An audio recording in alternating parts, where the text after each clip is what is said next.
ವೀಕ್ಗಳಲ್ಲಿ ಮೆರಗಿ ಕೆಲಸ ಮಾಡುತ್ತಿರುವ ಕಾರ್ಮಿಕರಿಗೆ ಹಣವನ್ನು ಬಿಡುಗಡೆ ಮಾಡಿ ವೀಕ್ಗಳಲ್ಲಿ ಹಣವನ್ನು ಬಿಡುಗಡೆ ಮಾಡಿ ಬೇಕು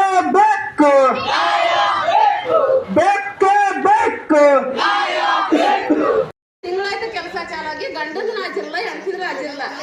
ನಾನು ಒಂದು ಸಲ ಸಿಸಿ ಪಾಮರ್ಕ್ 4 ಸಲ ಕೊಟ್ಟು ಹೆಸರು ಬರ್ಲಕ್ ತಯಾರಿಲ್ಲ. ಕೆಲಸ ಮಾಡ್ಬೇಕಾ ಮಾಡಬಾರ್ದ, ಬಡವ್ರು ಬದುಕ್ಬೇಕಾ ಬದುಕ್ಬಾರ್ದ. ನಾನು ಒಂದು ತಿಂಗಳು ಗಂಡ ಹೆಣ್ತಿ ವಾದರಾಜ್ಯ ನಾಗನ ಕೆಲಸ ಮಾಡಿವಿ. ನಂದು ಒಬ್ಬಾಕಿನೇ ಬಂದದ 15 ದಿನ ರೊಕ್ಕ, ಒಂದು ತಿಂಗಳು ಪೇಮೆಂಟ್ ಹಾಕಿಲ್ಲ.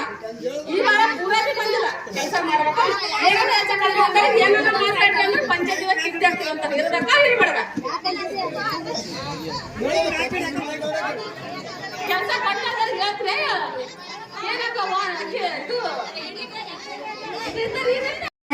ನಮ್ಮ ಕೃಷಿ ಕೂಲಿ ಕಾರ್ಮಿಕರಿಗೆ ಸಿಗಬೇಕಾದಂತ ಸಂಬಳ ಏನಿದೆ, ನೀವೇನ್ ಸುಮ್ಮನೆ ಕೇಳ್ತಾ ಸರ್ಕಾರಕ್ಕೆ ದುಡಿದ ಕೂಲಿ ಕೇಳ್ತಾ ಇದ್ರಿ, ಕೆಲಸ ಮಾಡಿದ್ರೆ ಕೇಳ್ತಾ ಇದ್ರಿ. ಅದನ್ನ ಕೊಡ್ಲಿಕ್ಕೆ ವ್ಯವಸ್ಥೆ ಮಾಡಬೇಕು. ಅದು ಏನೇ ಆಗಿರಲಿ, ಹಣ ಇವತ್ತ ವಾಪಸ್ ಹೋಗಿರ್ಲಿ, ಏನೇ ಆಗಿರಲಿ, ಅದನ್ನ ಮನಸ್ಸು ಮಾಡಿದ್ರೆ ಸಂಬಂಧಪಟ್ಟಂತ ಮಂತ್ರಿಗಳು ಮತ್ತು ಅಧಿಕಾರಿಗಳು ವಾಪಸ್ ತಂದು ರೈತರಿಗೆ, ಕೃಷಿ ಕಾರ್ಮಿಕರಿಗೆ ಅವರ ಅಕೌಂಟ್ಗೆ ಜಮಾ ಮಾಡ್ಲಿಕ್ಕೆ ಸಾಧ್ಯ ಇದೆ. ನಾವಿವತ್ತ ಈ ಹೋರಾಟದ ಮೂಲಕ ಅವರಲ್ಲಿ ಕೂಡ ನಾವು ಮನವಿ ಮಾಡಿಕೊಳ್ತಾ ಇದ್ದೀವಿ. ಸ್ನೇಹಿತರೆ, ಕೊನೆಯದಾಗಿ ನಿಮ್ಗೆ ಒಂದು ವಿಷಯ ಹೇಳಕ್ ಇಷ್ಟಪಡ್ತೀನಿ.